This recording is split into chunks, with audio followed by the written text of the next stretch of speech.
Hello, welcome back. Apologies, first of all, my tripod broke, so I'm having to use a sort of handheld thing, so I'm a bit wiggly, but I'm doing my best, so apologies if we're a bit wiggly. But anyway, tripod broke. I've been able to do a bit of filming, just sort of balancing my big camera on things and using my phone every now and then, but I've not been able to do as much filming because my tripod has been broken. I'll get a new one as soon as I can.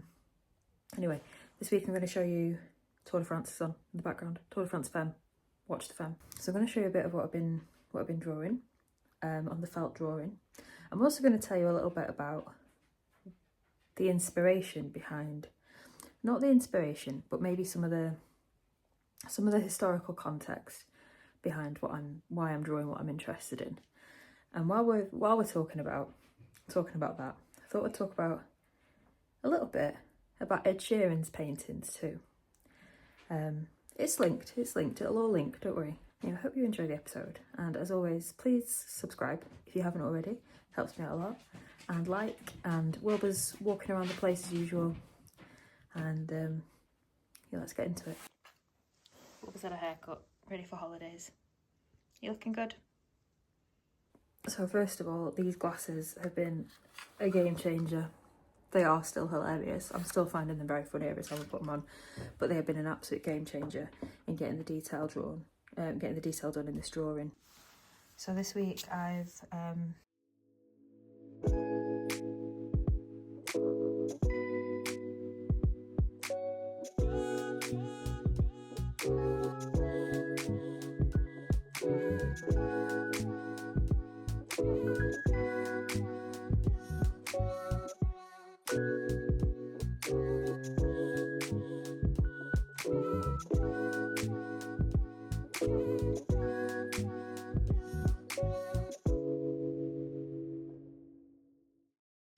someone asked me which pencils I'm using the other day. Not like which make. I'm always using the Derwent pencils. But what grades, weight, I don't know, I'm using. So I've got a sort of selection out, and I'm going from my usual favourite pencil, my go-to pencil for most things is a 3H all the time. That's just what I draw, sort of sketch with. A lot of people use a 2H. I don't know, I think normally because I'm drawing smaller, a 3H is what I'll go to. I've got a couple of them. 4H isn't really getting as much use in this yet, but it will do.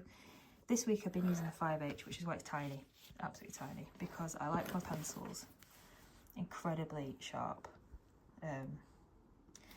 which you can probably see with all the others. And then the 7, 8 and 9 aren't getting as much use at the moment, but they are getting a little bit of use in these really, really tiny areas. These really, really tiny areas. I'd prefer a 6H. I don't have one at the moment, it's run out, so I need some more 5s, I need some more 6s, so I'll get them soon. And then for the darker areas, so what I'm doing is I'm shading a bit lightly with the 3H, just to map out. So here, this is a 3H, and then I'm going in with the bees afterwards to make it dark. Not pressing too hard. I've also got these which I use, I think I've shown you these before, these more graphite stick sort of pencils to go into the darker areas. Like I say, not pressing too hard. If you press too hard, it's going to go a bit shiny anyway, but it goes like, I'm working on that this week. You can see I'm starting to go into I'm just putting some of the more standout areas in, and I'm working from the middle of this. I always work from the middle, but I'm working from the middle, and I'm going upwards with the fibres, with the layers, and obviously I'm having to turn it around a lot, which is why I've not got it stood up on the easel all the time, and I'm not just going straight in with it, because obviously this whole area is going to be black like this, and I'm not going in with that yet, because obviously when you draw, your hand touches the paper, and as you go up, you smudge upwards. So I want to try and limit that as much as possible. So the black will be the last thing I do in this area. I've done it here so that I can see the contrast between the fibres and the dark so that it's giving me, I'm using it, it's helping me to know where I've got to go next with that. But I'm not drawing that there because otherwise I'll start smudging, and also the more you rub your hand on the drawing, the more it rubs away as well. So so there are things you can do to limit that. Like normally I put a sheet of paper down and use the sheet of paper under my hand, or you can put a little glove on, things like that as well, but just limiting it as much as possible. No, I just said that I like my pencils as sharp as possible, and I mean that. I really like them. I like them very sharp, and if they start to blunt, they blunt obviously because they're quite, I'm using them quite intensely, they blunt quite quickly. I say blunt, that's sharp enough for most drawings, but for this purpose it needs to be like a pin at all times. And obviously the softer the pencil, the harder it is to keep sharp, which is why they get shorter quicker. That's why the 5's getting short quick, because I'm using it so much. Now I use, to sharpen my pencils, just a pencil sharpener. Obviously if I'm just sharpening it for the general size, I use the small one for the shape. But if you just use the bigger hole as well, then it tends to just sharpen the end, so you can get a little bit more life out of the actual wood while just sharpening the graphite.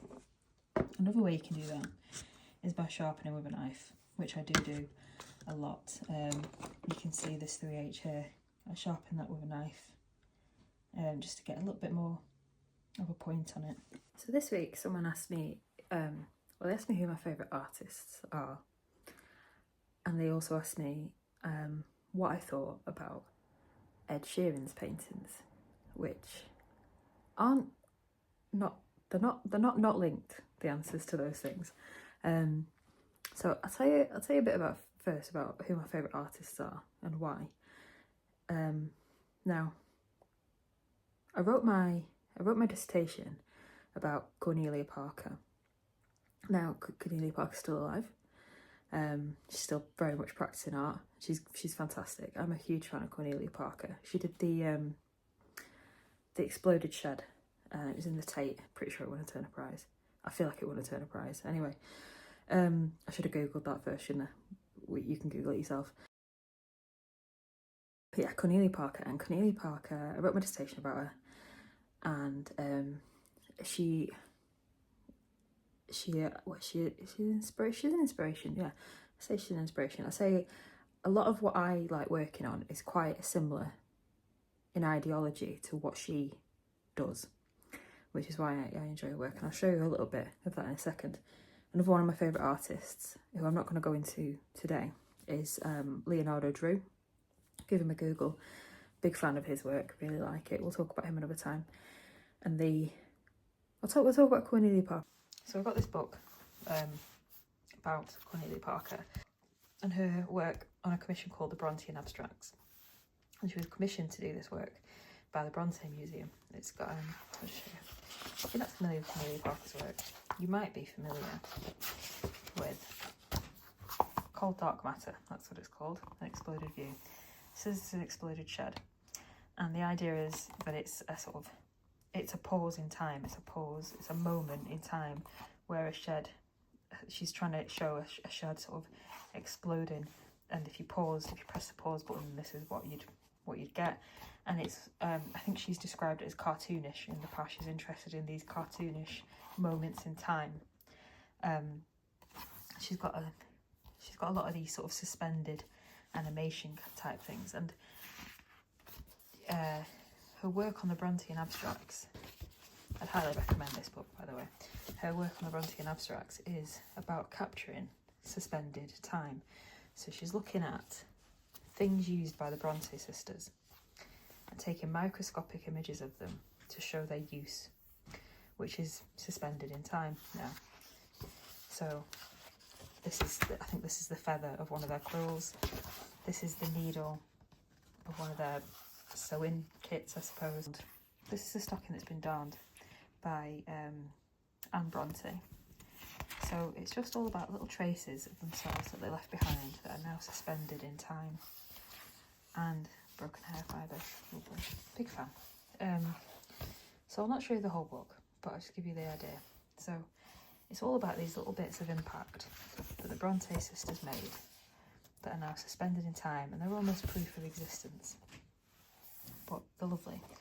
And that is something I really enjoy looking at in my art practice. So yeah, I really like this idea of looking at impact and time, and sort of time and things being suspended and proof. And my friends joke and say that I like dusty things, which is true. I do like dusty things. Not the house. No, I don't like the house being dusty, but I like proof that things have lived, existed, and showing it, and showing the age and the impact of it and things like that.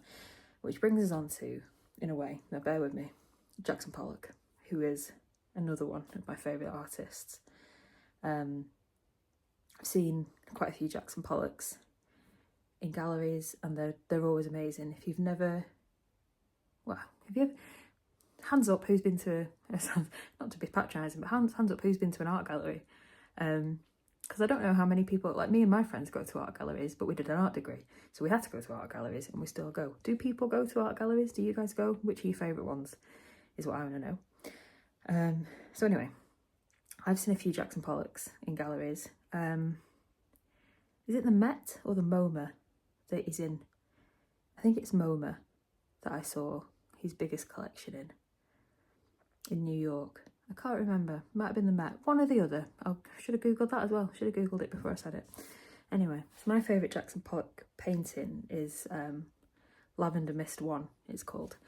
And it's probably his most famous one, to be honest, which is probably why it's not why it's my favourite, but it's a really good one. And it's that one's kind of recognised as the work, as like his peak. That's where he was like absolutely amazing, sort of very late 40s, very early 50s. I just remembered I have a book. My friend bought me this book with Jackson Pollock's work in.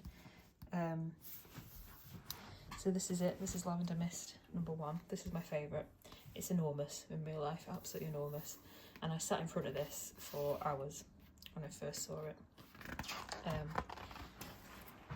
bit of information about it here. Yeah. Well, 1947 to 1951. There we go. This was produced in 1950. Yeah. Why is it my favourite? I think it's the marks. I love the marks in it. I like the colours. That's, again, great. I wouldn't turn my nose up at it. But this is, for me, the best that he's done. Fewer examples. Now, he didn't just do the splashes. Well, they're not splashes really, but anyway, we'll go into that in a second. He did do more form-based things at points as well. I don't actually know what year that is. It'll say, goodness, 1924, The Moon Woman. So his very early stuff is much more form-based. And then he gets more abstract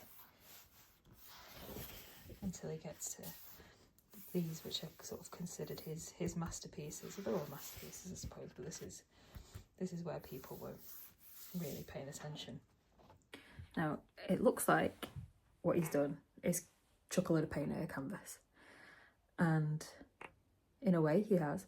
But if you watch videos of Jackson Pollock making his work, it's very intentional. There's a lot of thought behind it, there's a lot of consideration. He spends a lot of time, he lays the canvas out on the floor and he walks around it. And it's not stretched canvas either, he doesn't stretch the canvas, he just lays unstretched canvas out on the floor so he can get the impact of the paint hitting the ground when he's creating the paintings. And like I say, it's very intentional mark making.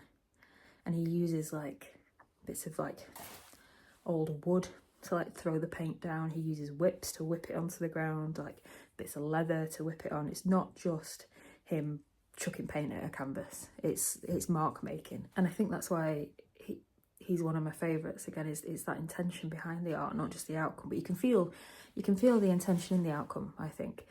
And it's that Jackson Pollock was very aware of what he was doing. He wasn't just like chucking paint and going, oh, see if this works. He was very aware of his time as an artist, as his place as an artist, and where he fit in history.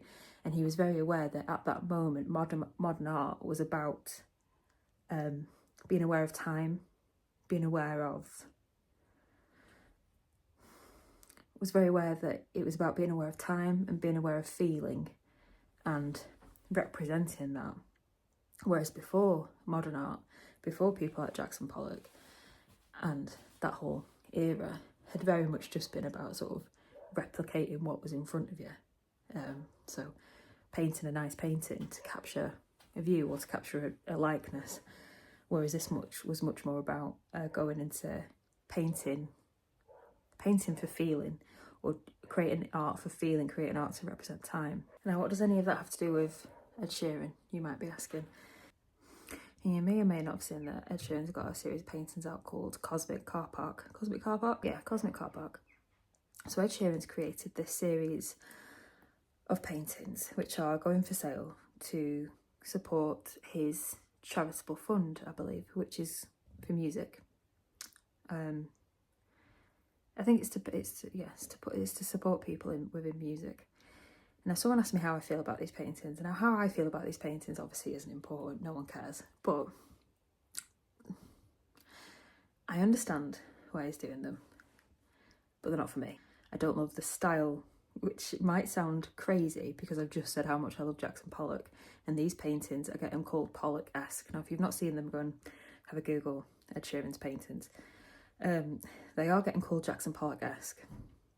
I completely understand why. But the process isn't the same. He's not doing them for the same reason. And you can see that. I think you can really see the difference in the final product between what Ed Sheeran is painting and what Jackson Pollock created through the process, through the intention and the meaning. Now, that's not to say that Ed Sheeran's meaning is any less valid. It's not to say that the art is any less valid. It doesn't mean that at all. They're just, they're not for me. They're for other people, and that's fine. Ed Sheeran isn't just a guy going into a car park and chucking a load of paint at a canvas, which I think a lot of people think is what he is doing.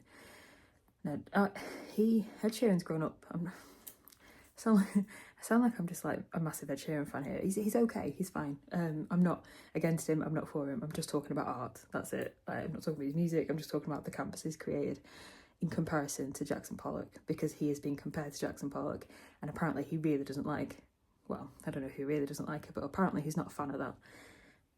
But you can see why he is being compared to him now. Just sort of almost going to defend him a bit here and say that he's not a guy coming into this with no knowledge of art. His parents, I think, are both involved in it. I think his dad's a curator, in fact, and he collects art as well. He's a collector, so he's not coming into this blind. He'll be very much aware of the art history and the process and things going on behind it. It's also worth noting that he seems to be pretty good mates with Damien Hirst, who, love him or hate him, is very relevant in the art world still, and very much encouraged Ed Sheeran to do these works as well, which by the sounds of it. So what's my point here? I think my point is all art has a time and a place, whether you like it or not. And if you don't like it, it's fine. Go and find some other art that you do like. But what I do like is that it's got people talking about art, and maybe exploring art as well that they hadn't seen before, which I think is a very positive thing. But I'd be interested to know your thoughts on it. Now, I'm not trying to force my opinion on you here. I know that I've given you my opinion, and that is just my opinion. You don't have to listen to it, you don't have to like it. But I've tried to back it up with a bit of context as well. But I'd be interested to know your opinion on it, and also who your favourite artists. I'd like to know a bit about that as well.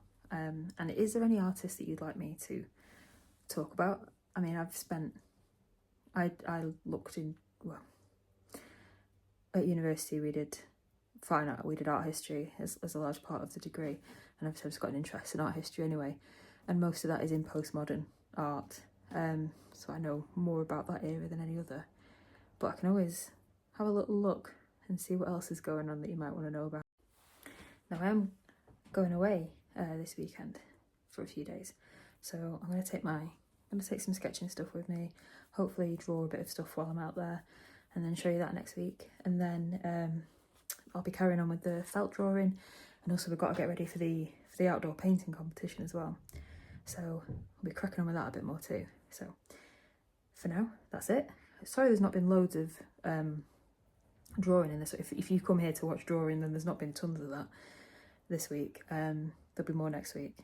But I suggested talking about art history a little bit. Someone liked that idea, and then someone else asked me a question about who my favourite artists are. So I felt like, hey, why not talk about it now while it's relevant?